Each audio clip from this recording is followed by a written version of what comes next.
没有关系的，那么你就不会有这个情绪上的问题了。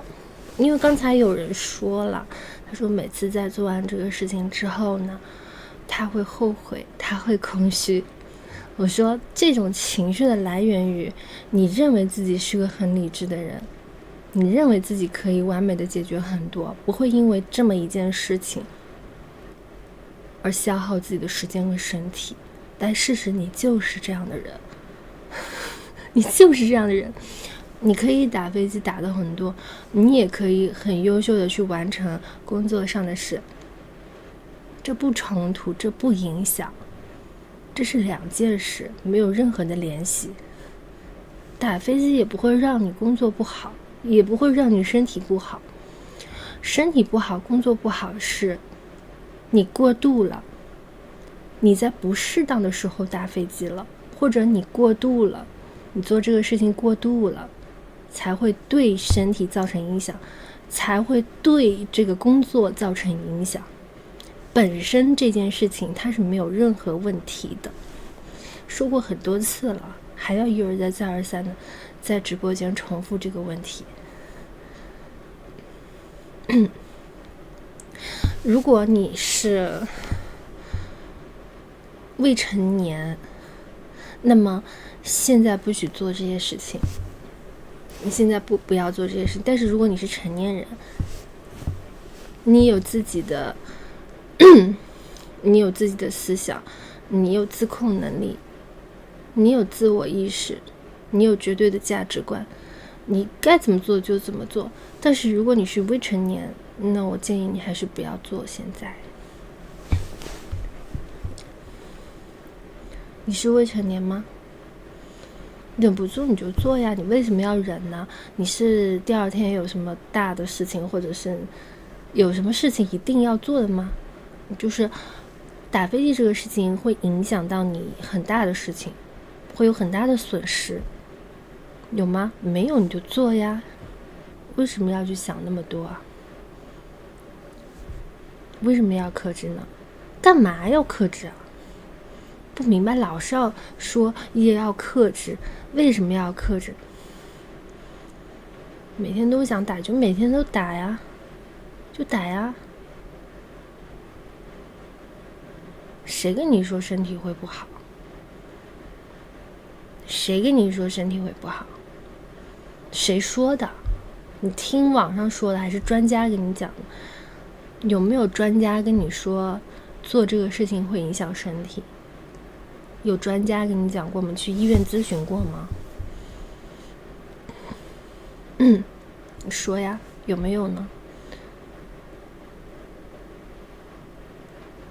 没有，没有人讲过身体会不好，只有人说了过度会让身体不好。没有人说做这件事情身体会不好，没有人讲过吧？我从来没有听说过有人说过这个事情。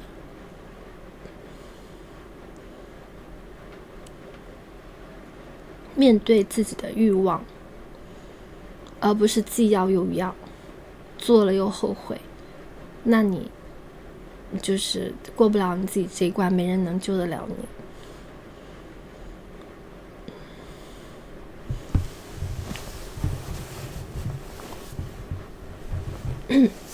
好，我跟你们讲一下怎么样才可以利用做这个事情能睡得好。是这样的，首先闲者模式这个东西，我们打完飞机之后会犯困，这是很正常的，因为我们的激素迅速的飙升，我们的多巴胺迅速的飙升，从最高点迅速的到达了最低点，这是一个非常正常的现象。我们会有点疲惫，有一点想睡觉，又有一点空虚，又有点进入了一个所谓的闲者模式。但这个模式一般持续的时间是10到20分钟左右，有的人可能会到30分钟左右。等你30分钟过后之后，你的激素慢慢恢复正常，它也是在一个平均升高的像曲线慢慢升高，但是可能没有在你射精的时候那么快，所以你的精神会慢慢会变好。对，所以你想怎么样，就想好好睡觉的话，你想好好睡觉，你就是在打好飞机之后立刻马上睡觉，这样你就可以睡着了。这叫非肌入眠法。但是你说非肌入眠，你打完了之后闲着模式都已经过掉了，你的激素水平都回到正常的情况了，你怎么可能睡得着觉呢？你怎么可能睡得着觉呢？对吧？立刻啊，立刻！这是直播，不是录播。我直播你给我送礼物吗？录播不送，直播有送吗？打得多是什么概念？看你的身体，如果你的身体像熊一样的力量，那你再打100次都没有问题。如果你的身体已经干瘪，已经瘦弱，没有任何的蛋白质，那你就不要打那么多。打多少看你个人的身体啊，这个跟次数是没有关系的，每个人都是不一样的。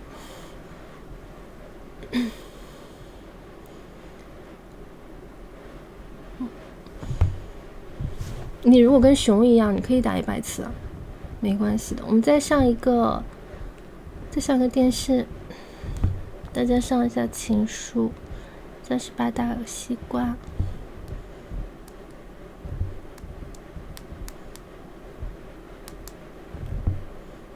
我们再上一下情书我们把这个走一走，把我们的流水走一走。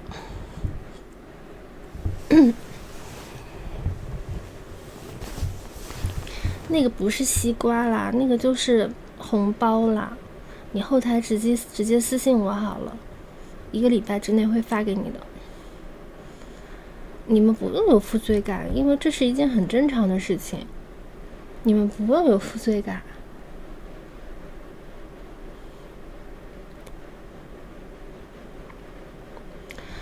对呀，2026年了还在用手打，你们是怎么混的？2026年了，不应该每个人拥有 NO8 吗？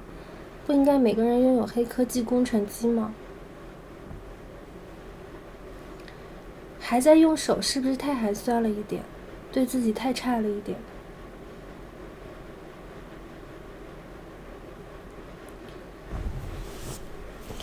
我们如果觉得手比较累的话，可以去考虑我们去买一个语音杯子。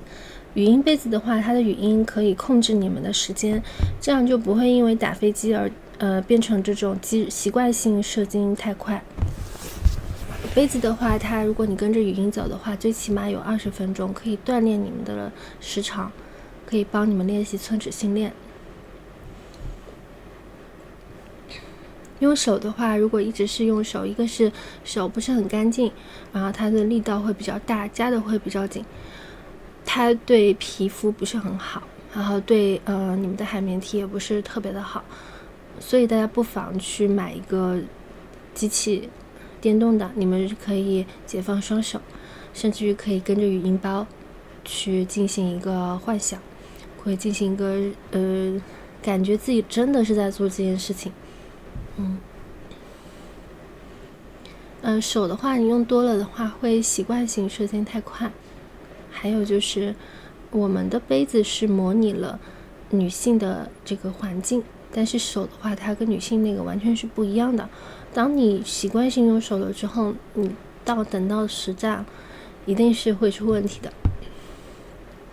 很多人会反映就是说我们在用手用多了，在我真的谈恋爱了之后反而会觉得没有手舒服，很多人会这么跟我讲，因为手它夹的会比较紧，它甚至于有些人会跟我说很松，然后我说不是很松，是你的手捏得太紧了，而且你的手如果每次都用手的话，你的这个东西会变歪，然后歪了之后也会影响它这个美观。你脱了衣服脱下来之后，人家也会看到你的这个东西啊，如果你是一个歪的，那我想就很不美观，对不对？所以我建议大家现在开始不要再用手了，我们买一个机器对自己好一点吧。一个机器最便宜的299，你可以至少用1-2年了，比你谈一个女朋友的成本要低多了。稍微好一点的，我们质量好一点的可以用至少4到5年，内胆是可以更换的。我们直接去某宝上搜黑科技工程机就可以了。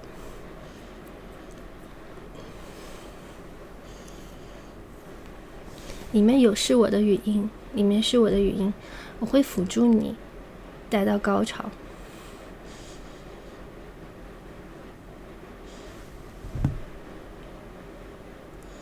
谈一个女朋友2年得多少？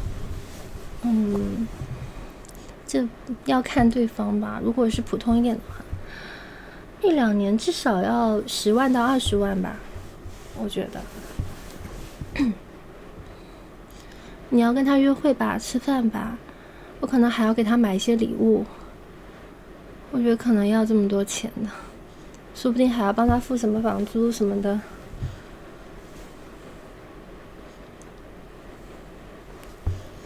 一般人现在的人已经不是很想谈恋爱了，因为女朋友确实成本太高了，我说实话。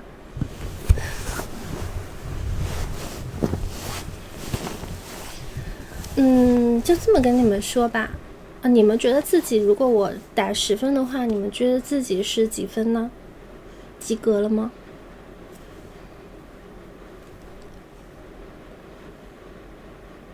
你们觉得自己是几分？满分是10分，你给自己打一个分。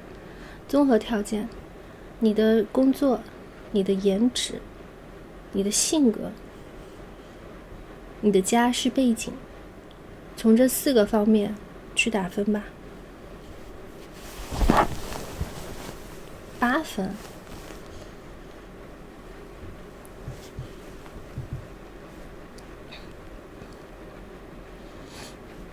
谢谢艾米，大家上电视啊！大家上电视。就这么说吧，你认为自己是低分的男孩子，一般不会去花钱在女人的身上，也不会花钱去找女朋友了，因为他们认为，反正我也找不到，我为什么要去找？委屈我自己，我不如一个人自己过得逍遥自在，就是所谓的低分男的心态，这非常的正常。然后，现在我们说。我们可以看一些女主播，对吧？我们可以去买一些周边，去买一些东西，让我们获得应有的快乐。就算我们是个低分的人，我们一样可以获得低分人所拥有的快乐，所以就不用谈女朋友。那么，如果说你在中间，比方说5-6分的话，女孩子要找肯定是往高里找。如果他跟你一样是5-6分，他是绝对不会找5-6分的男人的。女孩子一定会去喜欢7-8分的男人。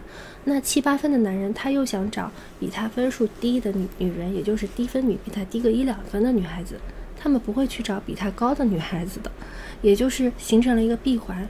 这个闭环就是说，高分女没有办法跟高分男在一起，低分男他又不找。高分女又看不上低分男，高分女又看不上高分女，高分男又看不上高分女，低分女又看不上更低分的男人，也就是形成了一个闭环。这就是为什么现在男人找不到女朋友，女人找不到男朋友的原因。现在我跟你们解释，你们清楚了吧？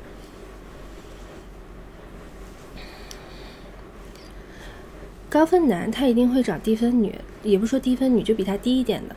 他又想去高分女那里得到价值，他也不会去跟高分女结婚，他想从高分女那里去榨到价值。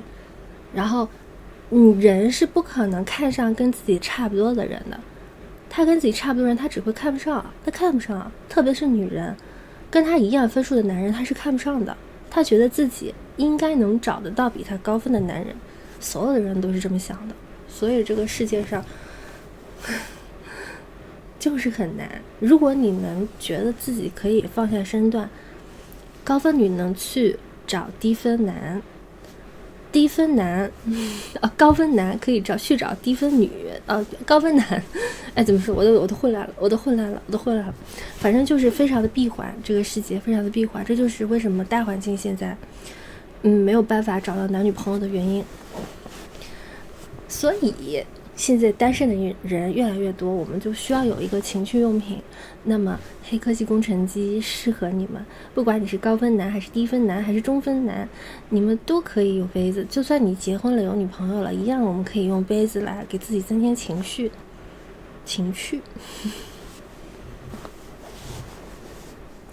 需要一个机甲圣杯。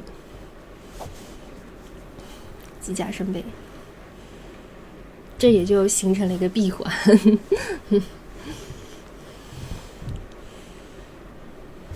我们去某宝上搜黑科技工程机就可以了，黑科技工程机。我是不是很了解你们，对吧？我很了解你们啊。你说你现在是如果你去找比你低分的女的，这个女的一定不是你最喜欢的，但是你觉得跟她在一起你能拿捏她，但是你又想跟高分的女的保持一个暧昧的一个但是高分女她又看不上你这种低分男，反正就是很纠结。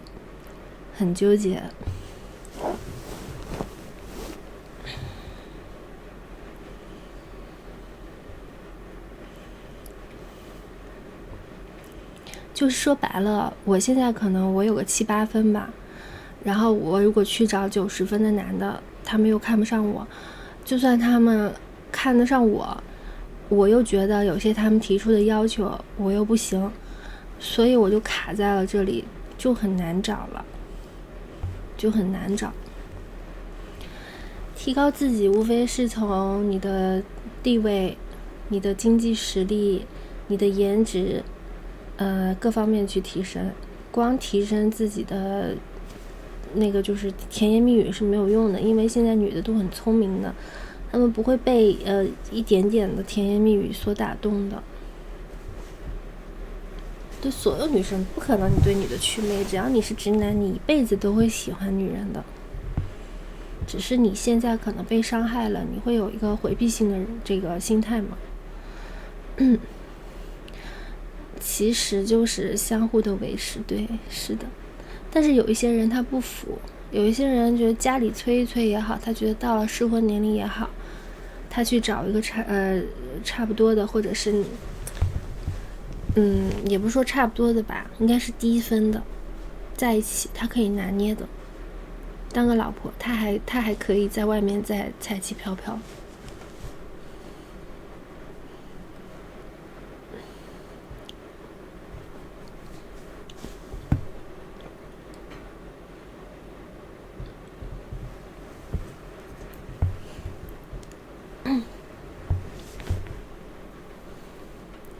素颜漂亮的，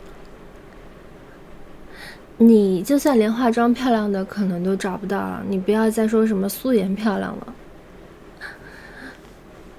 你是不是对自己的认知不够？有些人觉得好多人他是什么妆化出来的，或者是怎么样的。高分女普通生活里确实是遇不到，你的圈子里一定遇不到高分女的，就算遇到了，人家也看不上你，这是事实，没办法。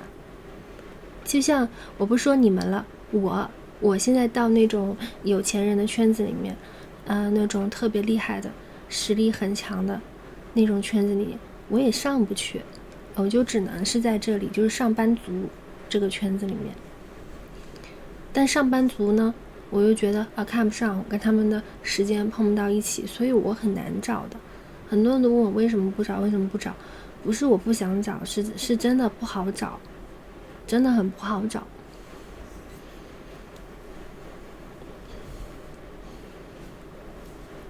谢谢蓝水晶，谢谢。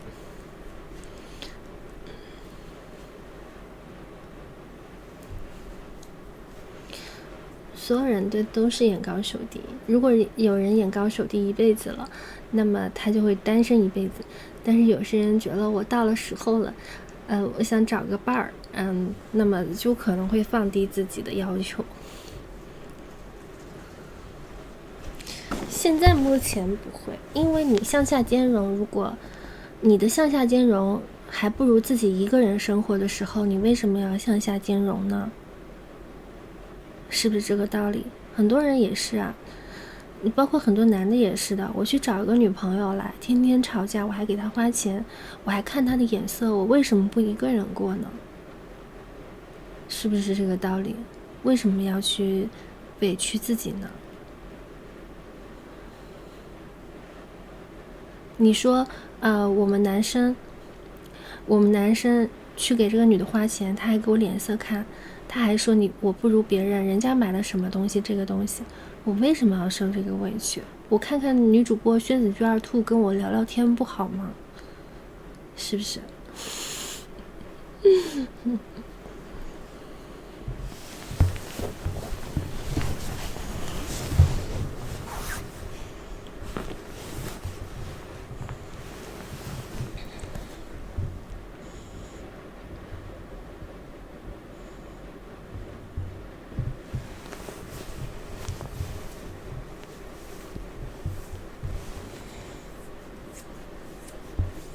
大家可以点点关注，卡卡牌子啊。蜡笔小新不至于吧？这还好吧？我的眉毛画的没有像蜡笔小新啊。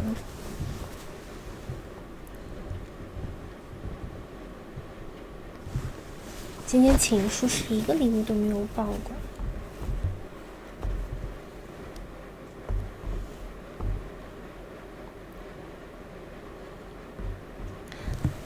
晚上好，晚上好，小可。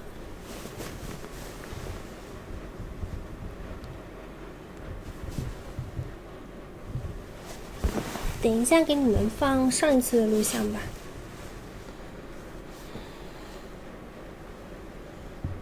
情书几个送比较划算呢？几个送报的多呢？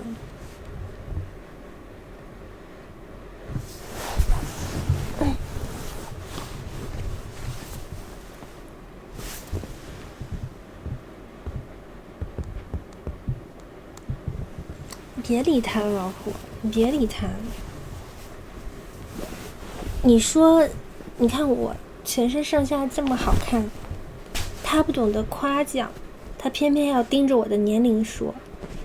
也就是说，他想说别人的缺点，但是他找不到我的缺点，他只能说我40了，引起我的关注。这种人你理他干什么呀？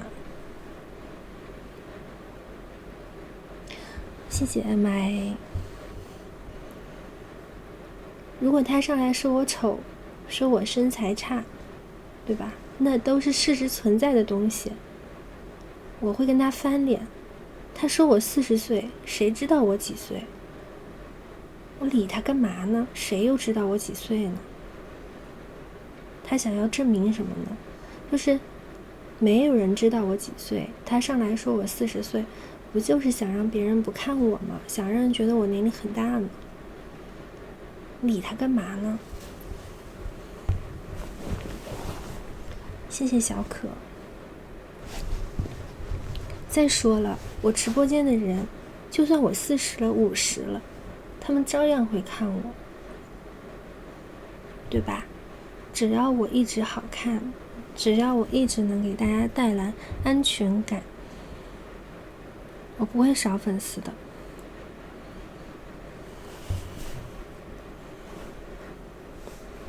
我感觉每天不累啊。攻击年龄已经是这个世界上最 low 的事情了。有那么多女明星年纪都慢慢的都往上涨，你看网上那么多人攻击他们，红的不照样都是这些人吗？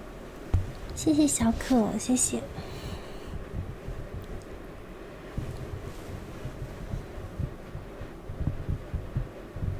谢谢小可。只要你长得好看，只要你没有人能替代你，你就算多大了，你自然有自己多大的价值。你去攻击别人的年龄，就是一个非常 low 的事情，因为有一天你也会到这个年龄。那么如果说你到了40岁的时候，你再去攻击50岁的呢，你会不会回想起你曾经在人家直播间里攻击别人40岁？多么的幼稚。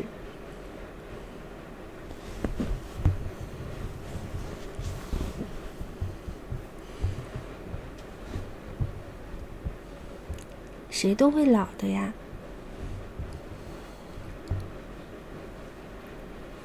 是呀，你看他说我丑，他说我胖，都可以，他非要说年龄这种看不到虚的东西，傻吧？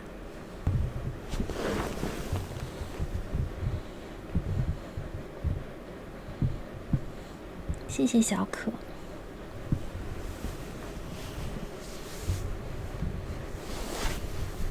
好多人说我，就是为什么可以做这么久，说为什么可以做主播做这么久。首先我想了一下，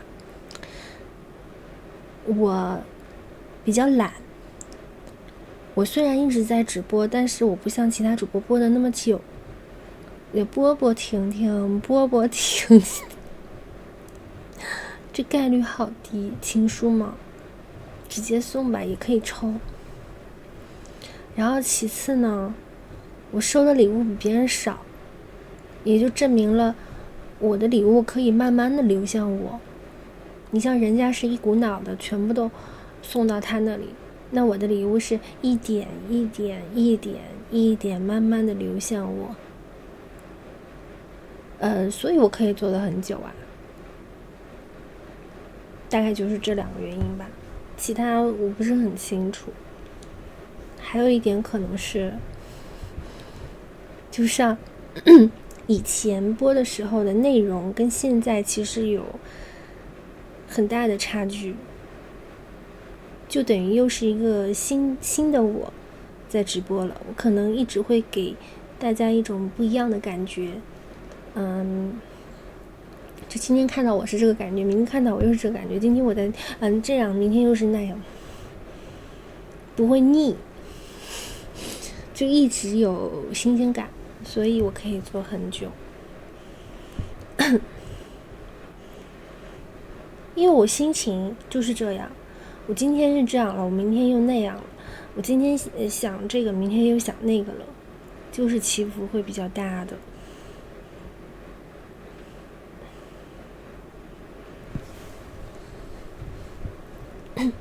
你想我以前跟你们聊一些游戏啊，或者聊一些什么，那现在我们都长大了，我们就聊一些情感。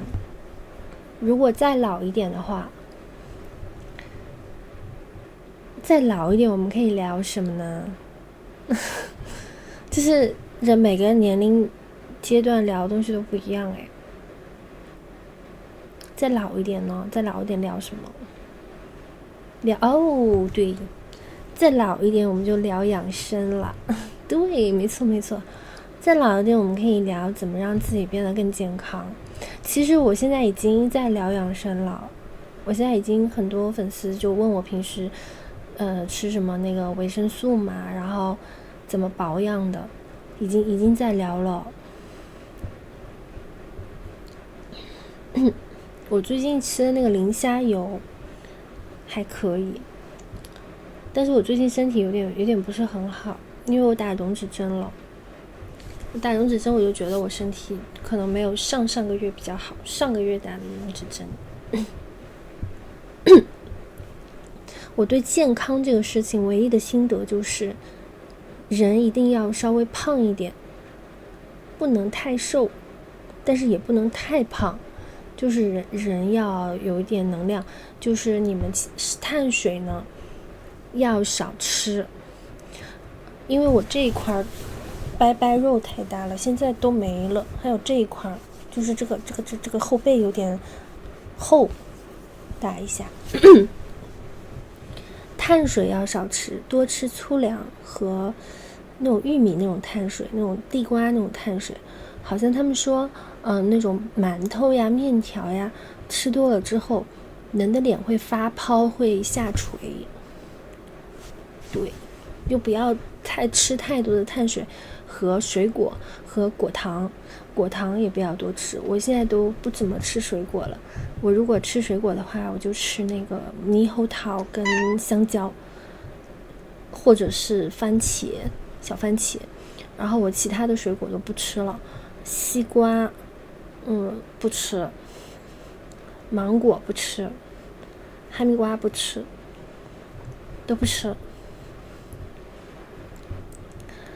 因为我直播还是得好看的，所以我还是得注意我自己。我现在也不吃碳水了，我要多吃蛋白质，我要吃牛肉、虾、鱼这些东西，然后盐也要少吃，清淡的东西。其实习惯就好了。我有时候吃那种轻食，我就习惯了。然后我有的时候，我一天如果只吃一顿沙拉的时候，我刚吃完沙拉，我就觉得自己瘦极了。我走在外面，我觉得自己是美女，超级大美女，瘦的不行。就是我一天吃沙拉，我刚吃完，我走到外面去，我觉得我自己在走 T 台，我的身材实在太好了，我的小肚子都平坦了。然后走一圈回来了之后，回家又开始吃夜宵，没有任何的办法管得了我嘴馋的这个，管不了我这个嘴馋的这个现实。我吃好沙拉之后，我整个人觉得自己可美了，可瘦了。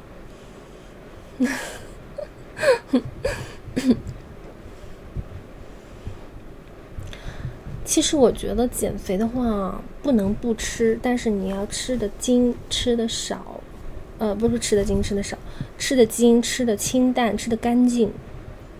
吃夜宵，我觉得10点以后不要吃东西了。然后呢，你可以吃，你饿了可以吃鸡蛋，你一天吃多少个鸡蛋都没关系，蛋白质嘛。吃鸡蛋，然后吃鸡胸肉，吃牛肉，水煮的鸡胸肉，水煮的牛肉，最多加一点点盐，吃一点生菜、番茄、黄瓜，这么吃，拌一点点，少拌一点点那种蘸料吧，蘸着吃，不要加油。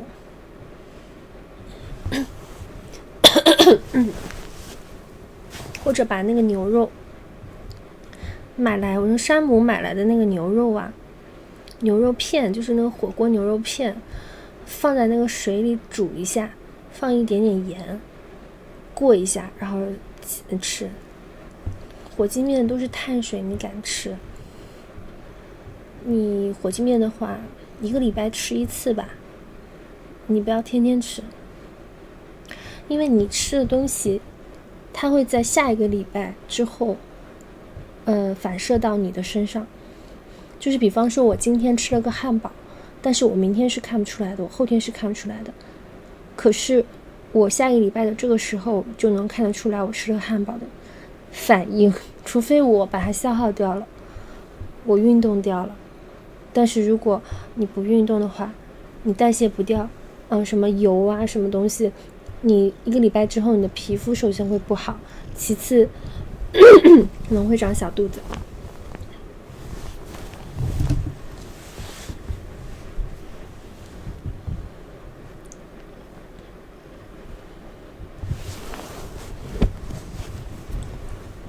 除非你非常非常的年轻，你是不会长胖的。除非你就是17、18岁，25岁之前，25岁之后都会胖。除非你只有17、18岁，你怎么吃都不会胖，你那时候还在发育呢。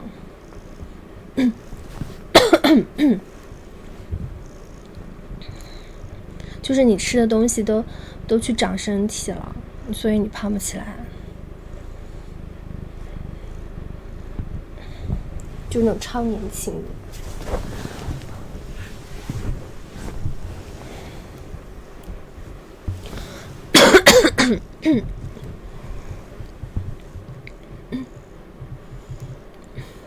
你怎么吃着胖了？你才10斤？那你吃的太过分了，你可能天天在吃吧，你吃的太过分了。青春期是14岁吧，13、14岁到17岁，这段时间是青春期。到18以后就不是青春期了，18岁就成年了呀。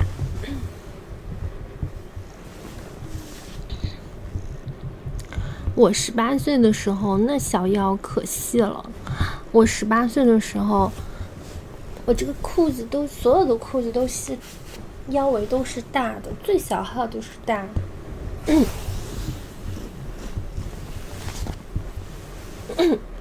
你谁也逃不掉30岁以后代谢变差的宿命，谁也逃不掉。你不要觉得你现在年轻，吃什么都不会胖，你等看看30岁以后，看看你胖不胖。不要到30岁，25岁以后等着看吧。25岁已经烂了。所以要多运动呀，运动可以让你代谢好起来。68.4，吃夜宵然后去健身。吃夜宵晚上健身对身体不好，我建议你不要吃夜宵，我建议你白天多吃点倒没有关系。晚上不要健身吧，夜宵不要吃。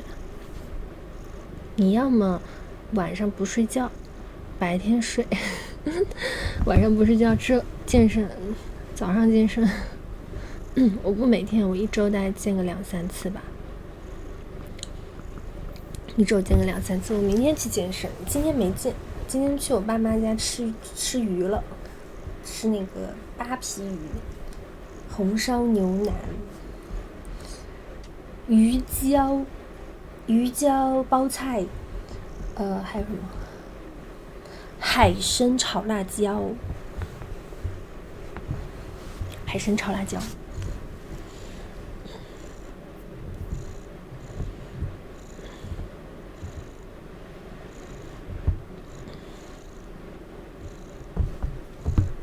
我家的菜很搞笑的，我爸现在也在养生。我爸现在把那个海参跟青椒炒在一起，我说炒得好，我真的很喜欢吃海参。他把那个鱼胶跟那个包菜炒在一起，我说炒得好，你怎么这么会做菜呀？他做的菜都是现在开始做一些那种就是不是菜谱里面的菜，就是完全按照健康来做的。就比方说海参炒青椒，这2样东西这是不可能放在一起炒的，放在一起炒，因为海参是好东西啊，青椒也是好东西，放在一起炒了。然后鱼胶也是美容的嘛，那鱼胶其实我觉得鱼胶可以烧汤，不烧汤晚上要泡个24小时，自创武功。但是自创炒菜亲一下可以呀。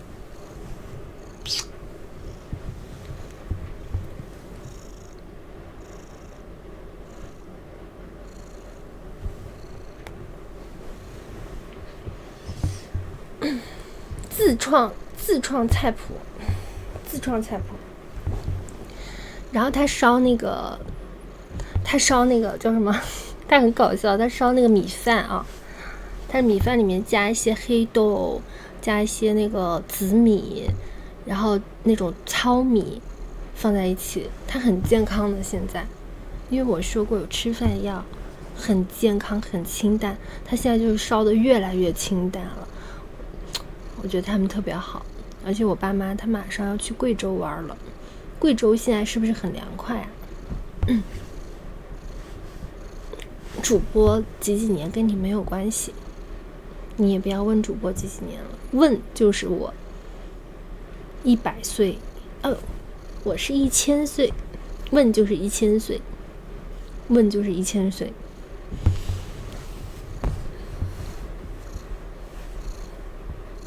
我告诉你们，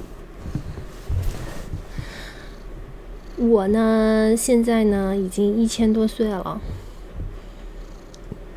你们的孩子以后也会看我的直播，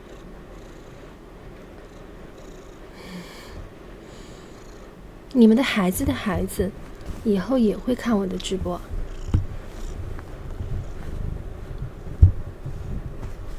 我上次说过呀，你们可以对着我打，我可以吸收你们的能量，这样呢我就会变得更好看了。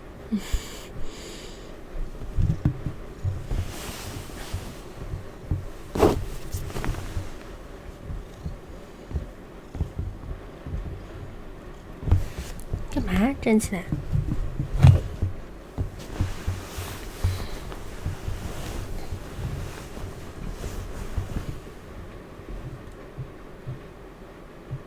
等级最高？没有吧，我等级不可能是最高的。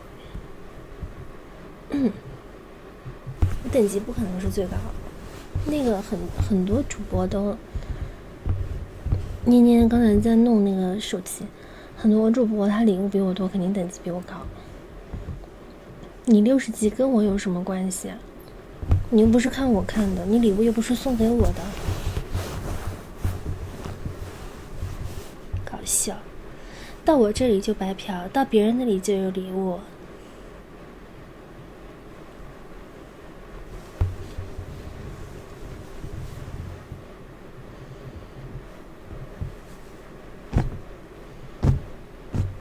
你说你们在我这儿贡献了什么？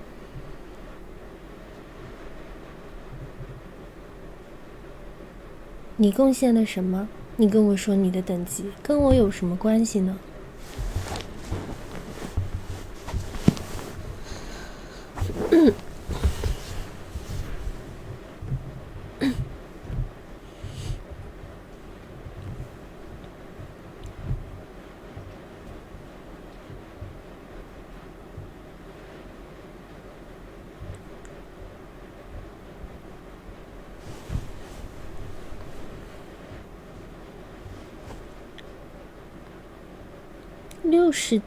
？60级给我1分钱没有。这些男人真的让人伤心。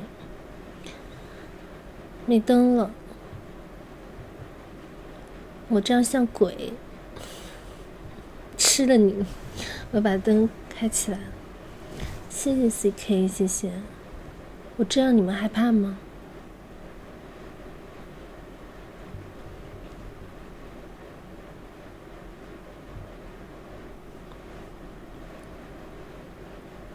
这样都不怕。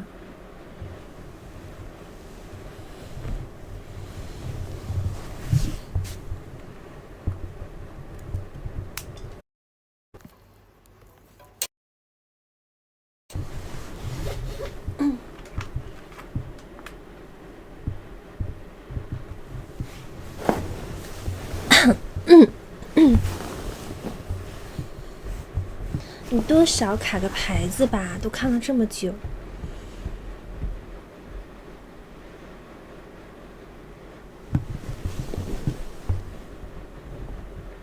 经常听，连个牌子都没有，谁信你呀？你们这些男人就是说话，让人觉得只会说，现在已经没有人能信这些只会说甜言蜜语的男人。卡个牌子总不过分吧？我不是黑粉，是他们连牌子都不卡，然后老是要说喜欢我，喜欢我，喜欢在哪里呀？根本就不喜欢我，我才听不得这种话呢。谢谢无敌坏蛋。喜欢是行动表示的，不是你嘴上说的。你看了我这么多年，帮助你的应该是我吧，不是你帮助我，你是不是得上来感恩我一下呀？不行，你不行，你应该说谢谢我，你不应该说喜欢我。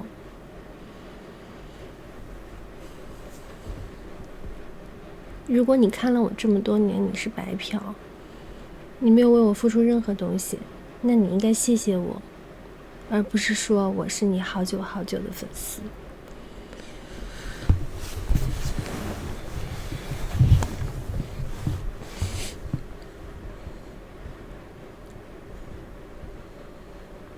那你就谢谢我呀，如果你是白嫖，你就谢谢我，谢谢一个主播能陪伴你这么多年。谢谢辣椒鸡蛋，你怎么这么多虎粮？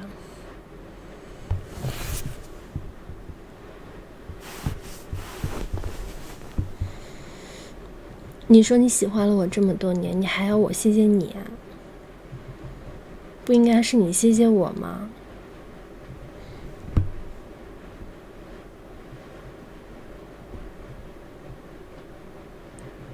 虎粮1号。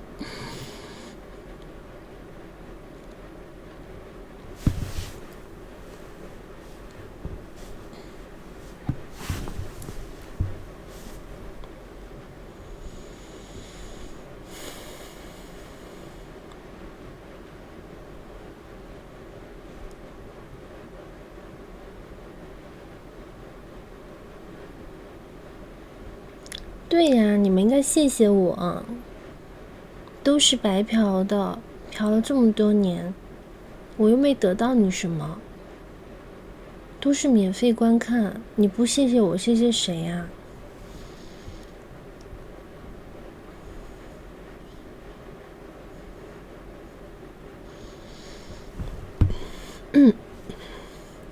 得不到的才是最好的，有的时候有些东西很完美，它就体验在你得不到上面，这会让你一直觉得这样东西它很吸引人，但是一旦你得到了，它不一定是你所想的那样。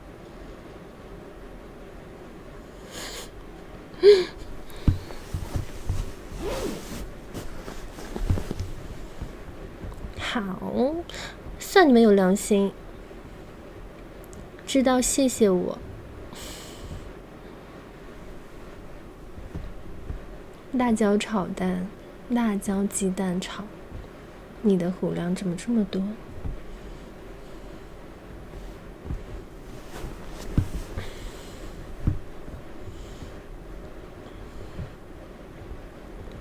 还有这么多热乎。可以啊，如果你真的想谢谢我，你可以去买个杯杯，这也算一种支持吧。你买了之后，你可以跟我说，买好了跟我讲好了。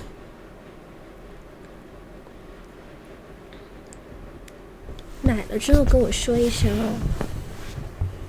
黑科技工程机。晚安内生。去某宝上搜黑科技工程机。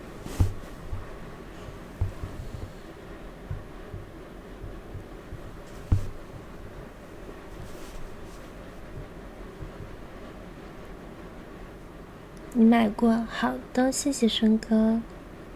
你买的是哪一个型号？太空人还是 NO8？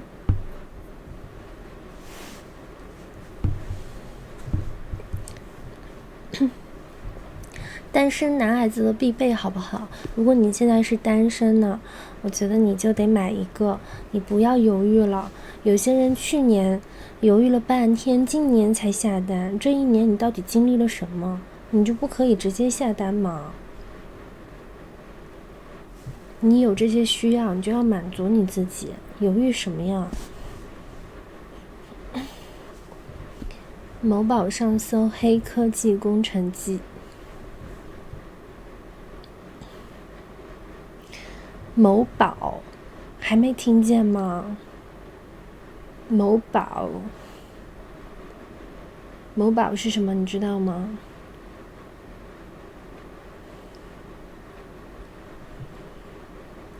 咱们是正规的东西啊，旗舰店。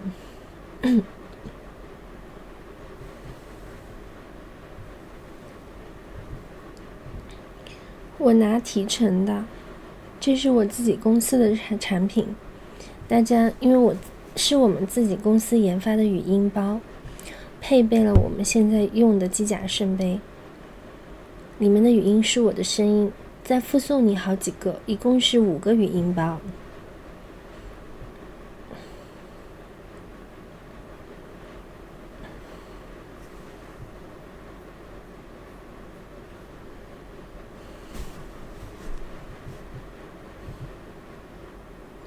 不全部是我的，送你的5个语音包里面也有别人的，别人的话尺度会更大一点，你反正可以自行选择你想要的。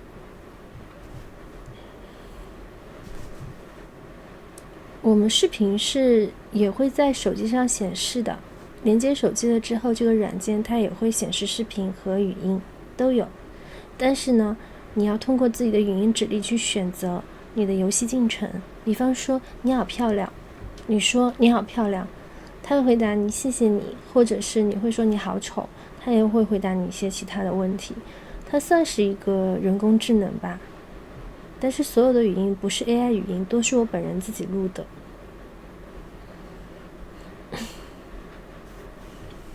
像熟人装陌生，那没有啊，那本身买这个东西的人就是陌生人啊，都是第一次见面。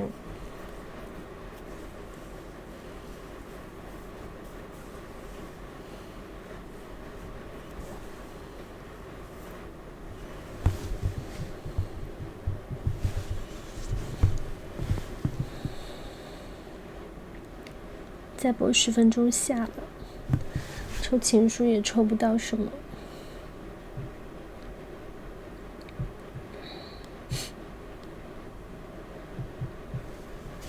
谢谢梦的粉丝牌。啊，小峰峰，谢谢小峰峰，感谢小峰峰。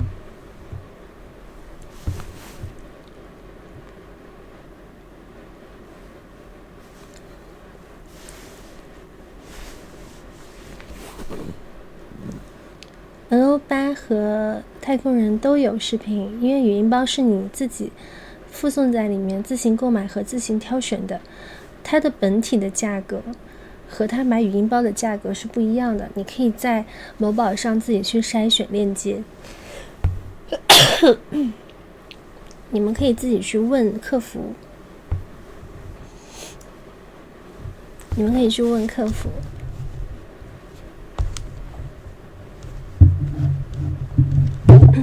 娃娃不能出，娃娃成本太高了。谢谢岐山，娃娃的成本太高了，一个娃娃的成本就好几千，甚至于上万。那么大，我整个人1.7米，我肯定没有办法卖这个东西。要是囤货的话，都不知道往哪里放。如果没有人买，我就亏了。没有人买，我就亏的不行了。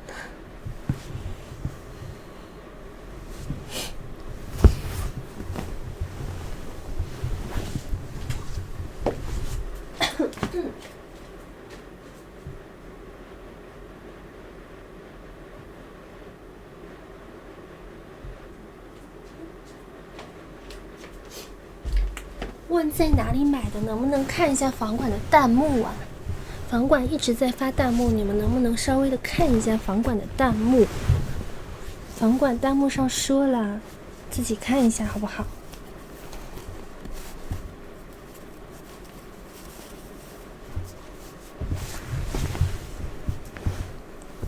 这个蕾丝露出来一点。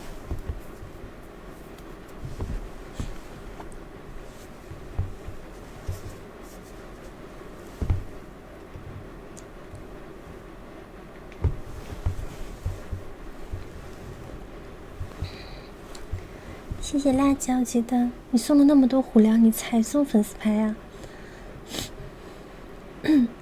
众筹什么呢？众筹不了的，他们那些人都巨抠门。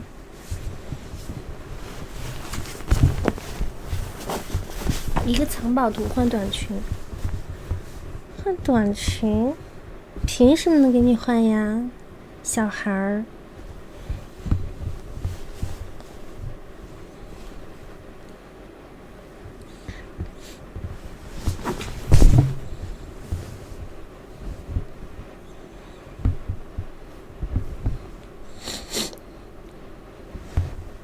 这小孩儿还换短裙，皇帝吗？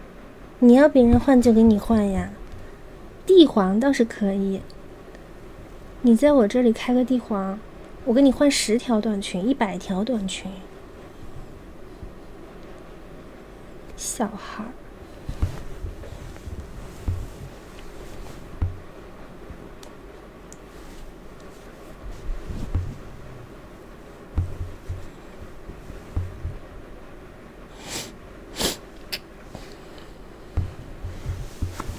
啊，对，开了帝皇之后得送出来才行。对的，是的，某宝。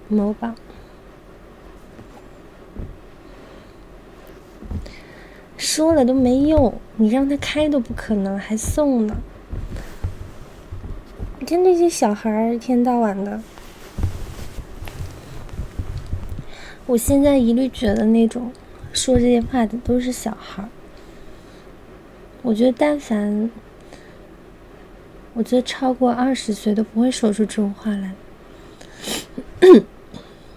开见识都费劲，对的，感觉这些小孩儿才10几岁。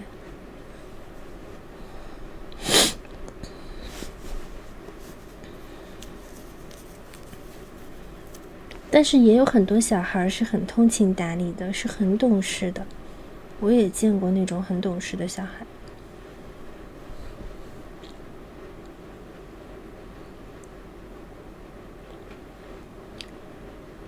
明天考试，那你现在还看什么直播？都1.06分了。为什么身体会不好？10几岁为什么身体会不好？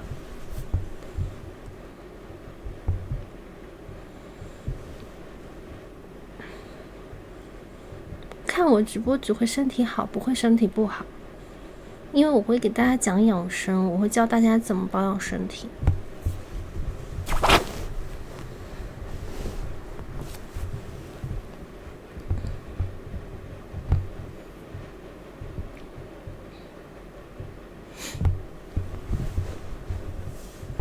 欺负，我从来不欺负小孩，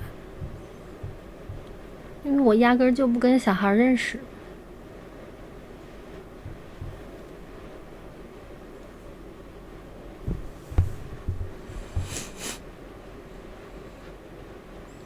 不是7号开始考试吗？7号、8号、9号，考到9号对吧？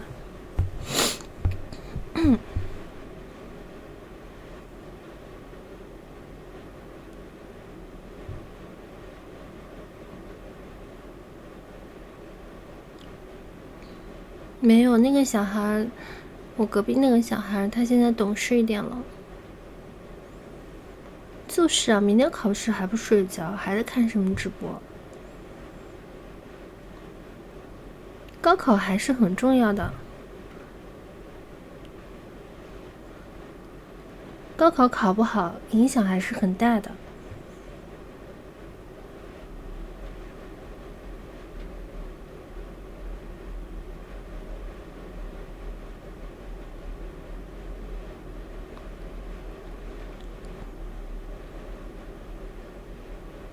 明天9号嘛，考试3天，对的呀，考3天。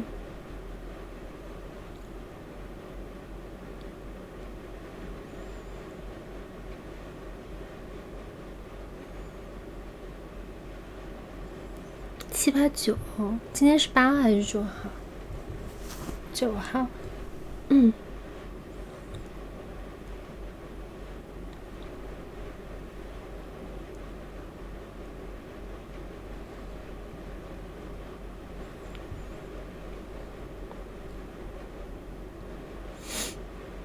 我看考试时间上面写着7、8、9。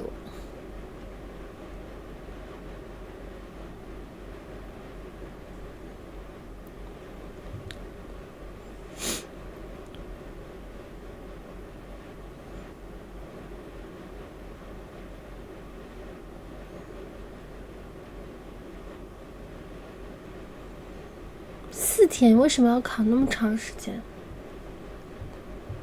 为什么要考4天这么久啊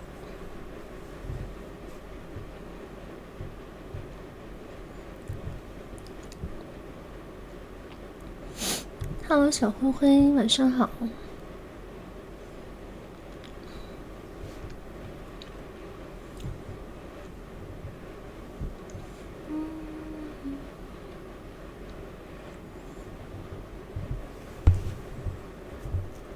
7选3。啊，谢谢小峰峰的又一本魔法师，谢谢。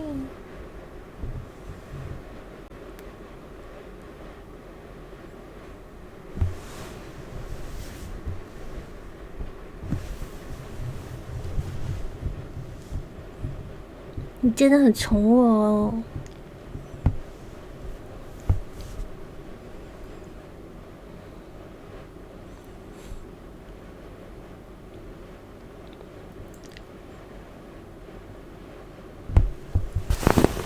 你怎么每次来我直播间都这么晚呀？你是工作还是什么原因啊？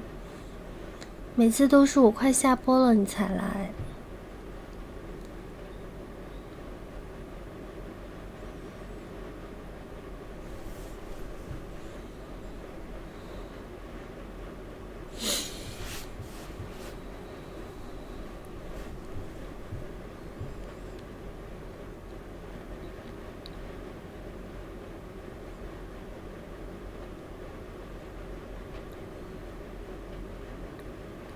加班哦。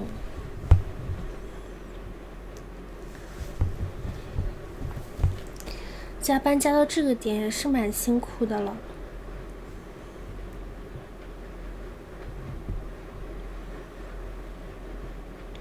打牌，原来是打牌啊！赢了没有啊？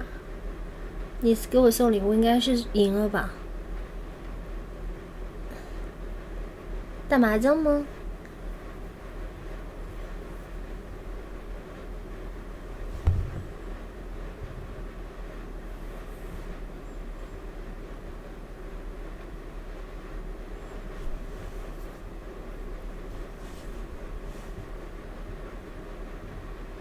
？100都输，那你心态也蛮好的，一直输你还一直玩。要是我输了，我就不玩了。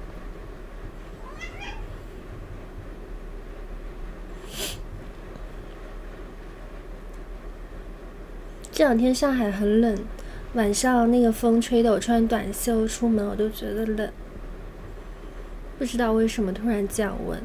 今天吃了一个星巴克的粽子，糯米的。星巴克现在不是有粽子吗？马上要端午节了呢，19号吧是。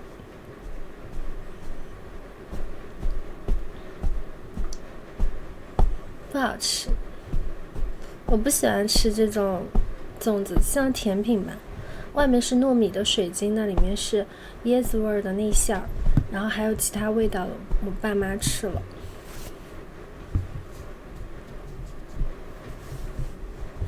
哎，你是干嘛呢？你要干什么？干什么？你要上去啊？你上吧。你非要爬到这么高干嘛？掉下来啊！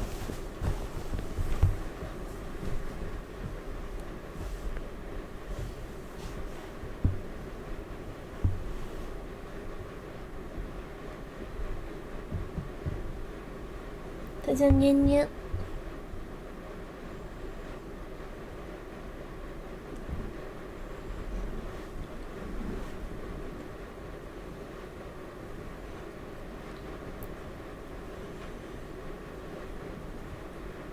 虎牙没有那个点赞系统，就是手速点的越多，然后他那个人气会越高。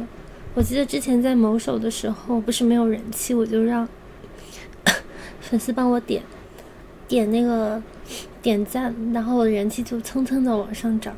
我说我粉丝的手速很高很高。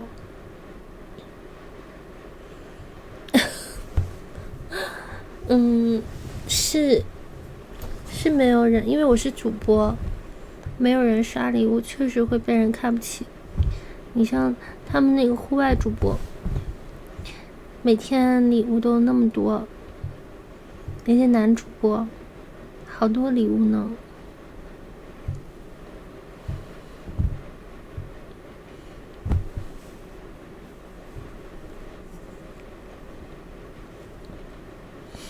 然后他们那些男主播的粉丝会跑到我直播间来，有时候会跟我说我这么辣了。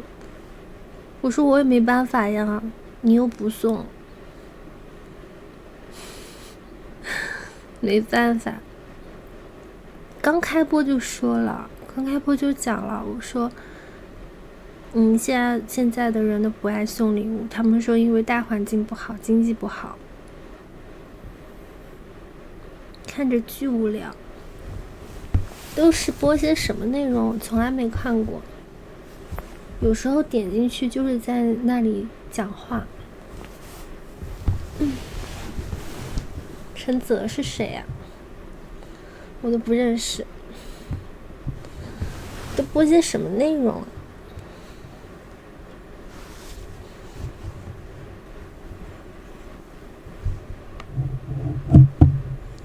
这不是在做 ASMR 吗？谢谢小峰峰。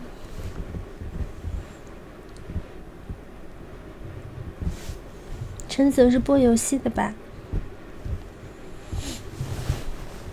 播游戏的我能理解。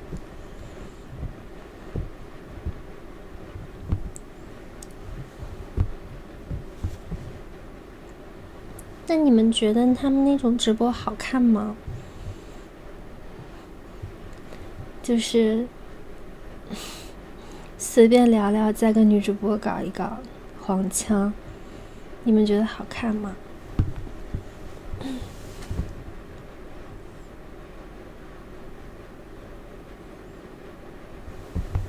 那为什么有那么多礼物呢？送礼物的点在哪里？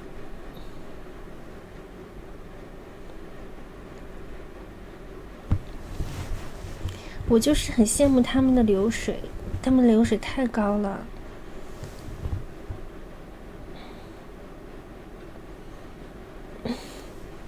很奇怪。因为你跟他们那些粉丝不是一类人，就是很多人会喜欢看这样的内容，你们在我直播间一定就不喜欢看他们那些内容啊。你们会觉得低俗，是因为你跟他们那些粉丝不是一类人，每个人都是不一样的，喜欢的东西也都不一样。就是说你们对那种低俗的点是无感的，可能比较喜欢治愈类的吧，治愈一点的，陪伴一点的，然后会听我聊聊这种日常。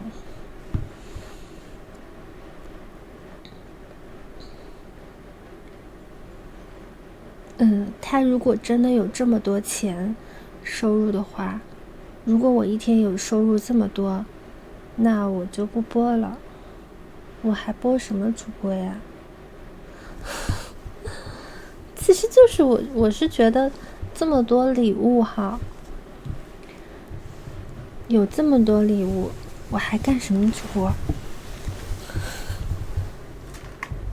我把它存在银行存定期，我每年都有好多的钱了，我还干什么主播？所以这不合理。就是你看到有很多主播收到这么多礼物，他们还在做，证明没拿到这么多钱。如果真的拿到这么多钱，就不干了。我被骗了，我被骗什么？我被骗什么？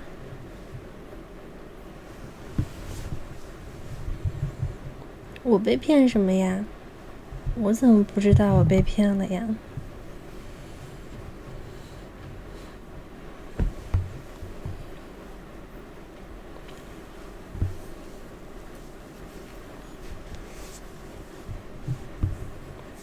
你说是不是？如果我拿到这么多钱，我立刻去存定期，我存在银行，我大客户，我每年都有多少钱拿呀？我不用做任何的事情，我也没有风险，99999999亿，对吧？这么多，你去存银行，银行要问你这些钱的来源呢，太多了，你知道吧？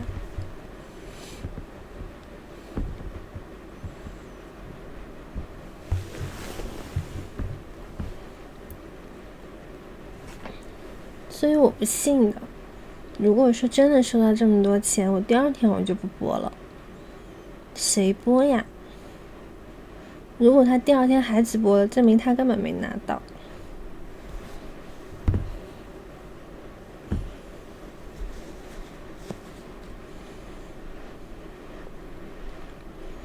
谁知道呢，小伙？谁知道呢？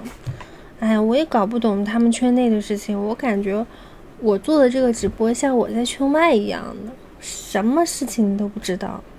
就是我现在干直播，我内部的东西我一点都不明白。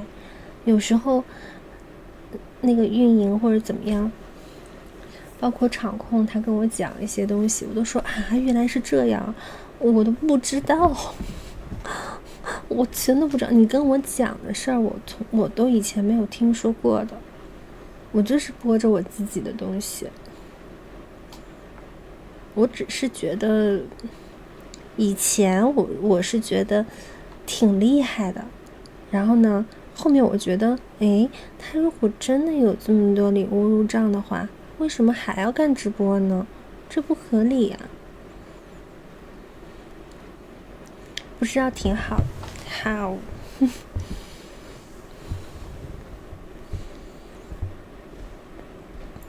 也有可能是被架了，就是说自己给自己刷也有可能。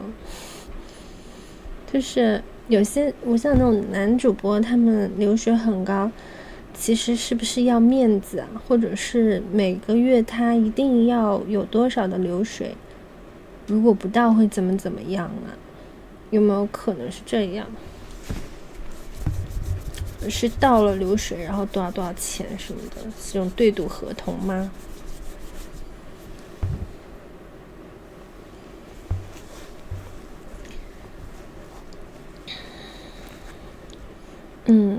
那我去 PK 呢？我去 PK 能 P 得到吗？我也会跳舞的，我也会跳舞。对赌合同我知道，这种我朋友都拿了对赌合同。你不要问我啊，小学生，其他主播的事情我怎么知道？我们主播都各自在各自的地方去直播，互相都不认识。你问我其他主播的事儿，我一个都不知道。其他主播的节奏我也一个都不知道，你问我，问错人了。我在我自己家，两眼不闻窗外事，我只做自己的事情。好的，加贝。我不知道其他主播的事情，你不要问我。我们互相都不认识。那我跟你说一下，我在这个二次元里面，我只是在这个里面，我只是在这个类目里面，我跟其他的主播我互相都不认识。我只认识这个平台的运营，包括我同一个公会的人我也不认识。我只是挂靠在1995而已，我并不认识里面的主播，一个都不认识。包括我那天去周年庆，我带了自己的朋友过去，那边的主播我一个都不认识，他们也不认识我，我也不认识他们，就是这样。所以不要再问我了，我什么都不知道，他们内部的事情我也不知道，因为我平时在自己家直播，我不出门，我也不团播，我也不认识他们，我也没有他们任何人的微信，所以我什么都不知道。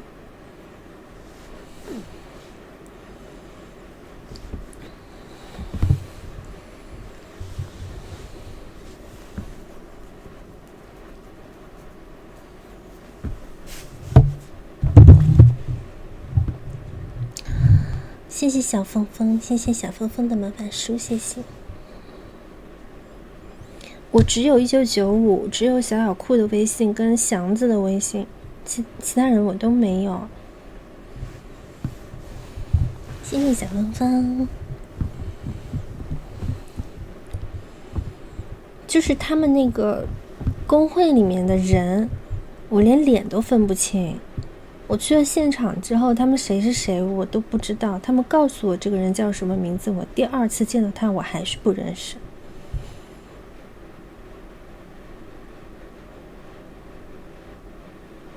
所以不要再问我了。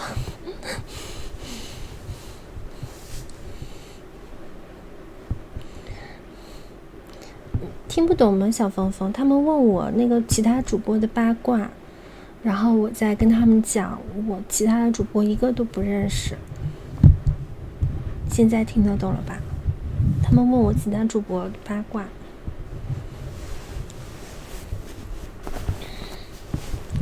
谢谢白衣的魔法书，谢谢。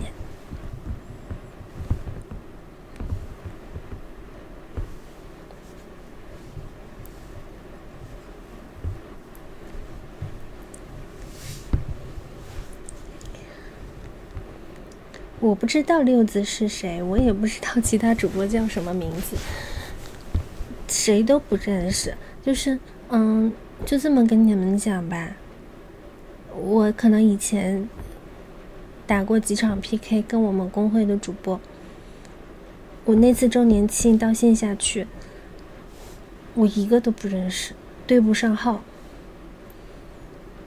他们也都不认识我，也没有人来跟我讲话，就是互相都不认识，非常的社恐。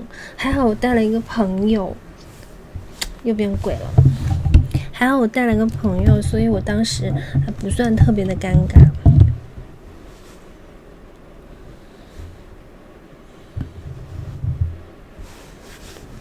他们不是问我那个什么主播什么东西，什么六子什么，我也不认识。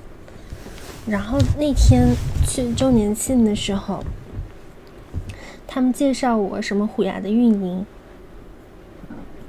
那个虎牙的运营都不认识我，他们好像是专门管那个工会和户外的，他们只认识那几个大哥。然后他那个祥子过来，他跟虎牙的运营说：“这个是宣子92你认识吗？”他说不认识。那个虎牙的运营年纪看上去好小，好像感觉只有19岁的样子。对的，年纪很小。我觉得不认识我也正常。然后嘛，其实我也本来是想加个微信认识一下的，后来我觉得我跟他们以后也不会有什么交集，我就没有加微信，因为我有自己的运营，我是2次元的，我有2次元的运营的微信，我跟2次元的运营联系就好了。因为之前我们2次元的运营跟我说过，他说他们2次元新秀的什么什么是在一个公司的，然后像户外啊什么什么是在另外一个公司的，他们的公司都不在一起，互相也都不认识。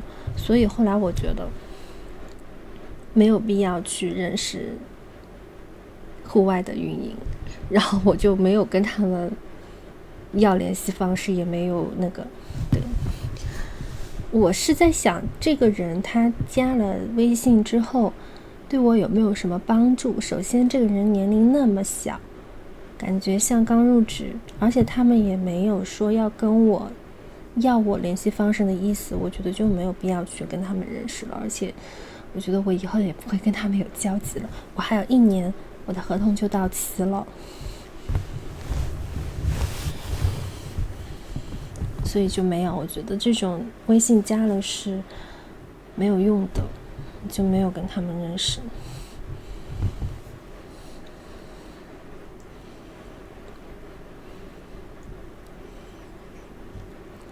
到期可以直接走，但是2次元的运营可能会跟我谈续约。如果说我不愿意，他们也不会逼我。现在跟以前不一样了。到期了有什么想法？到期了一种就是我还是播，但是我不签约了，就自己播自己的。还有一种就是继续签约。还有一种就是现在有别的平台挖我，我可以考虑去别的平台试试看。就3个可能性咯，就是一种是不签约播，还有一种就是去别的平台，还有一种就是签约播。谢谢 UV 开通的肠粉。还有到8月份刚刚1年，我不能说哪个平台挖我好吗？不能说的，这个是商业机密。然后再过1年，也就是明年的8月份我到期。还早了呢，2年呀。我到今年的8月份刚刚1年呀，没有3年，2年。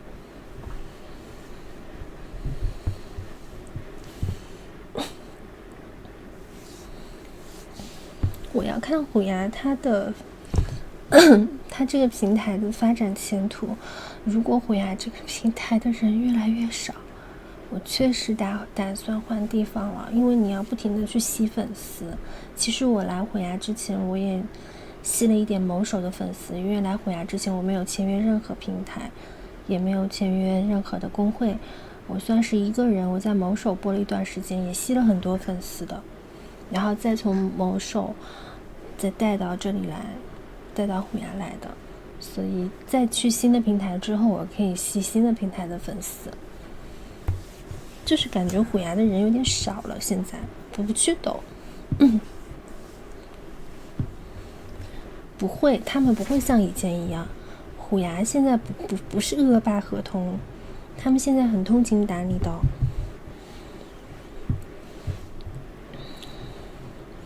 现在是有一个还不错的平台挖我的，但是以后播的内容就不一样了。如果我播那个平台的话，我可能走的方向也会不一样了，我可能会带一些医美的东西了。就是我会教别人怎么去嘟脸，就是以后可能方向就不是嘟脸啊，我继续会卖这个产品，就是那个可能就放弃了。谢谢尤薇，谢谢。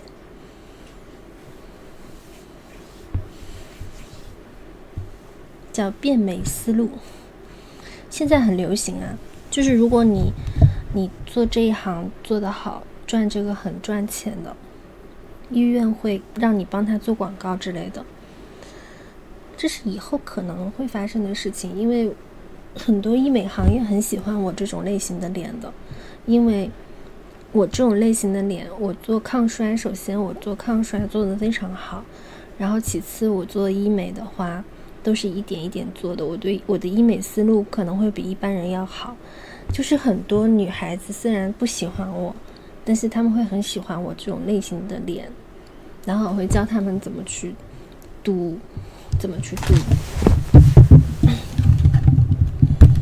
谢谢小兔牙，谢谢小兔牙的守护，谢谢。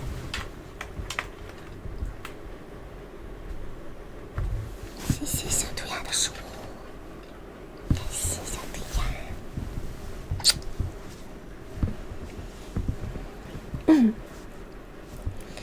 咬肌是这样的，我给你向我咨询，你是不是该卡个牌子呢？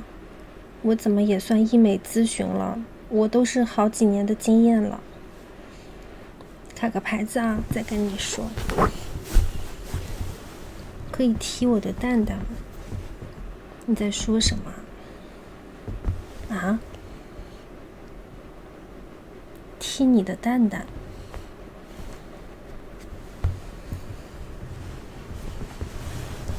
谢谢小兔牙。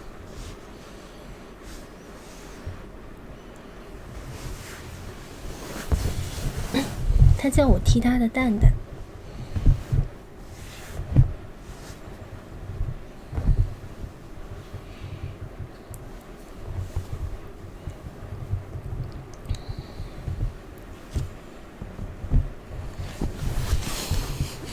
我不知道说什么好。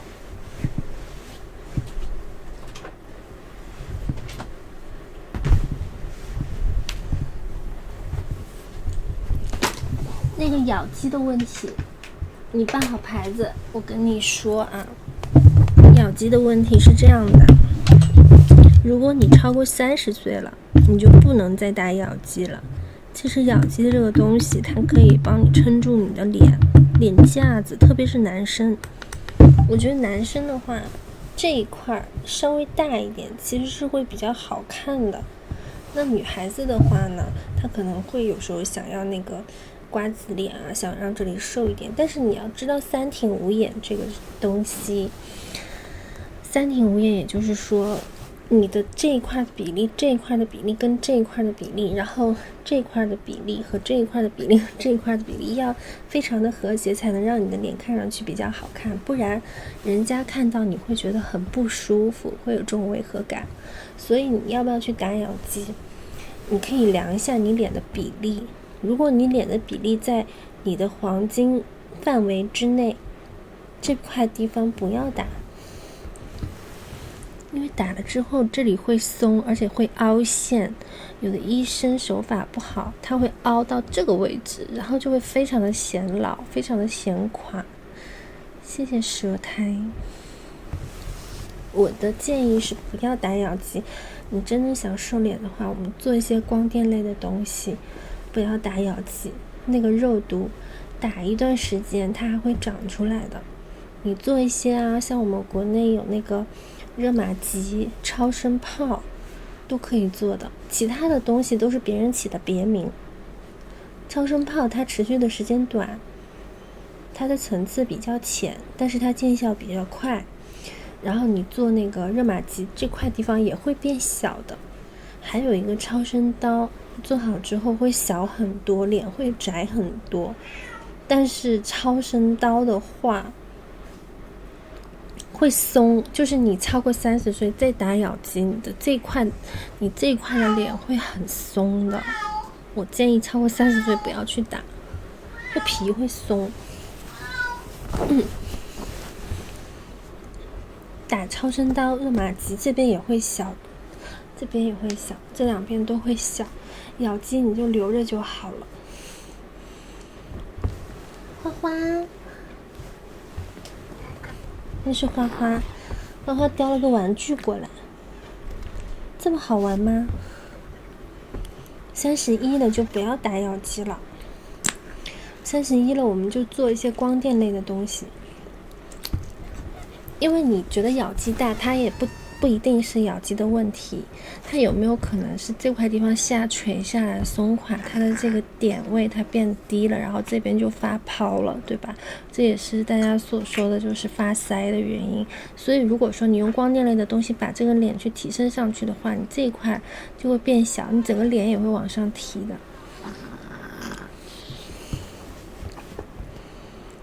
硬的不够久怎么办？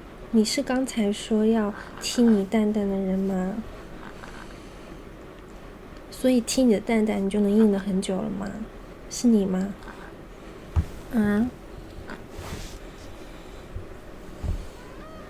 回答我。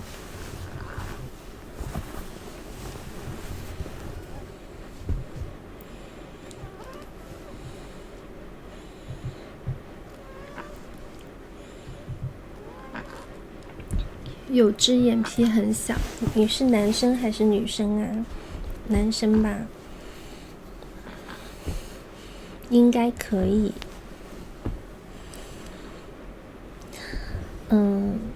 你的硬度不是因为我踢你的蛋蛋然后再变硬的，你硬度是通过你的经历、你每天吃的东西和你的精神状态去判断的。如果你的身体不好，精神状态不好，血它会供给给你身体需要的地方，那个地方自然不会很硬。如果你今天精力很好，你又吃了很多蛋白质，身体非常多的能量，它自然会供给给那个位置，知道了吗？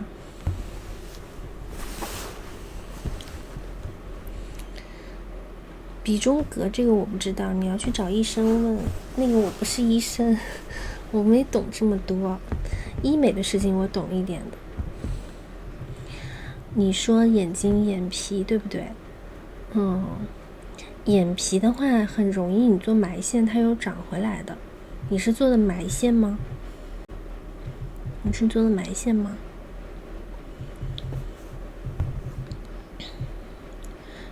如果说你31的话，眼皮还是可以动的，因为有些人会去眼皮，就比方说你现在眼皮感觉是有点松了，其实你可以考虑去一小部分的眼皮，就是一种方法，它是把这个地方切眉，然后你是眼皮它因为是压下去了，因为这块地方松了，对吧？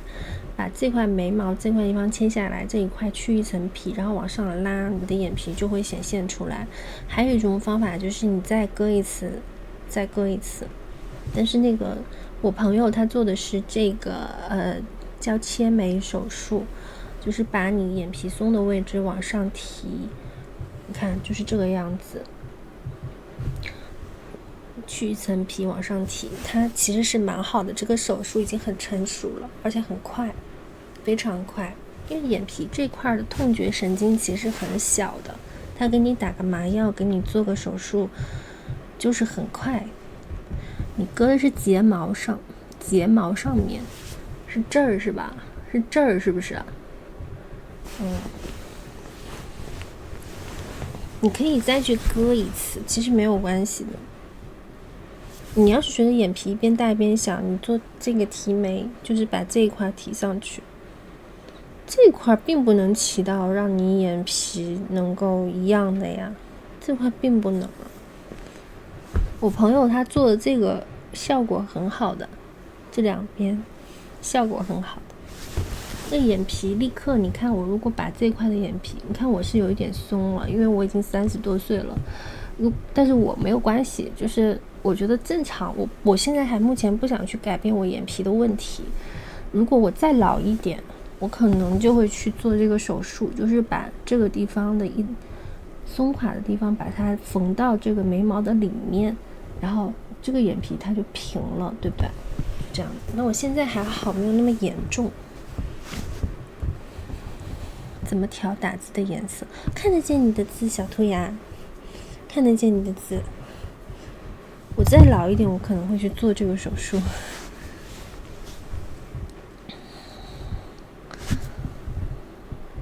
你小时候做双眼皮，你做的是这个位置呀，埋线呀，它从这个里面去埋呀，从你的眼睫毛这个里面去埋。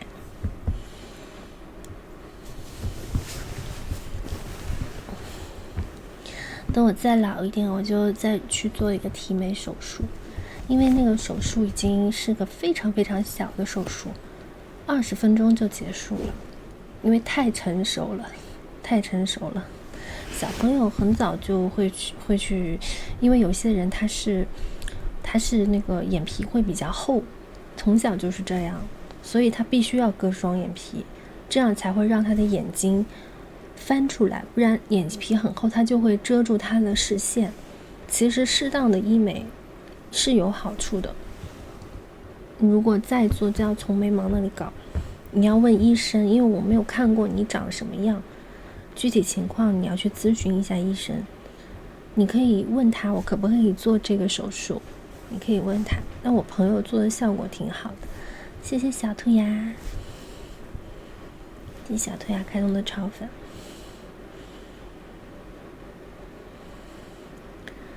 单纯要听你的蛋蛋。我要吃东西去了。大概要多少钱？如果是韩国做这个手术的话，4-5千块钱就能做了，很便宜。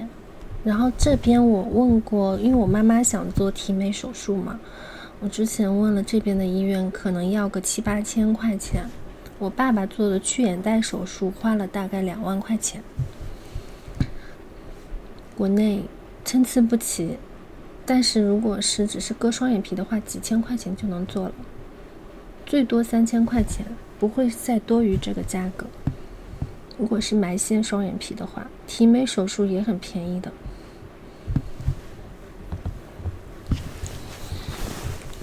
我爸爸爱美之心，人皆有之人。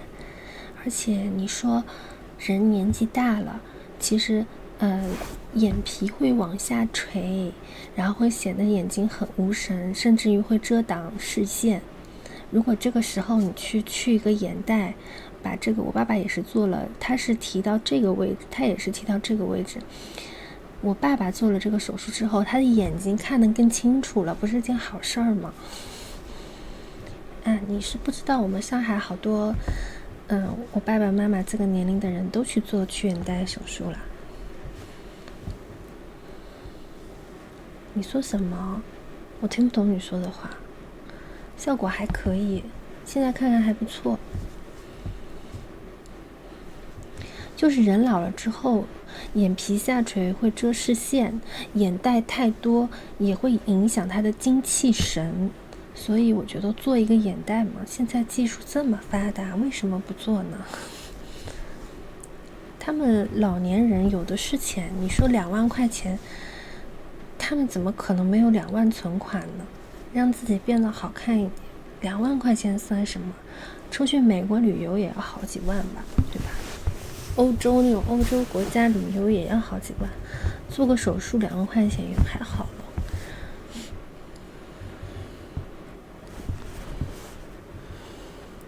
我说了，硬不硬取决于你身体的状况。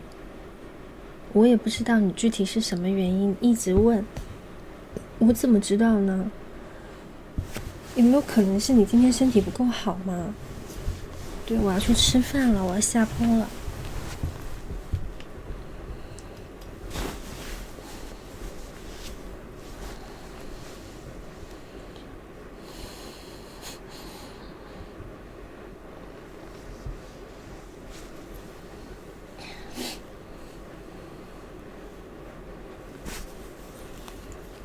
你带上牌子说晚安，我去给你们挂录像。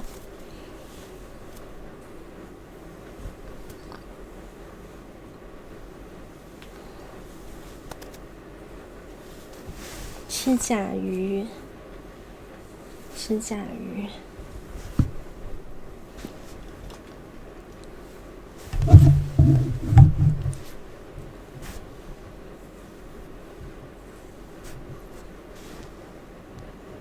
你们如果想买我的写真和想定制视频的话，可以联系深蓝场控。联系深蓝场控，他会告诉你从哪里定制和购买。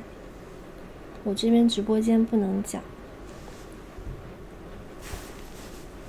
我要下播了，给你们放助眠的录像。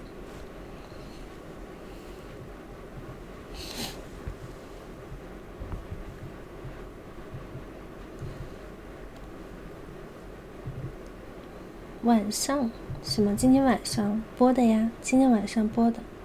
晚安辣椒鸡蛋，晚安老虎。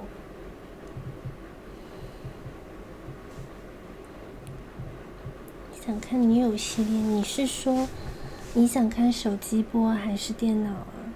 晚安星星，晚安小兔牙。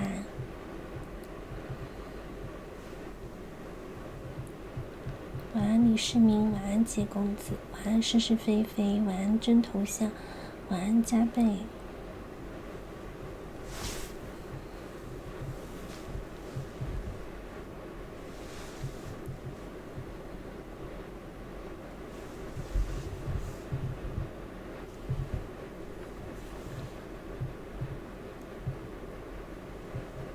没有了吗？没有带牌子的晚安了吗？那我就去放录像了。没有了吗？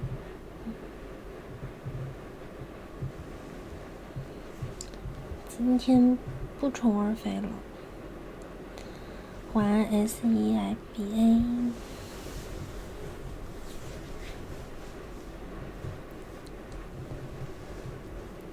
晚安李酱。晚安，好梦啊。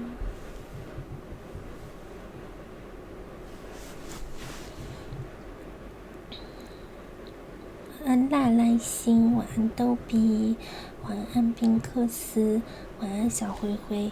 我去放录像了。晚安肥狗子。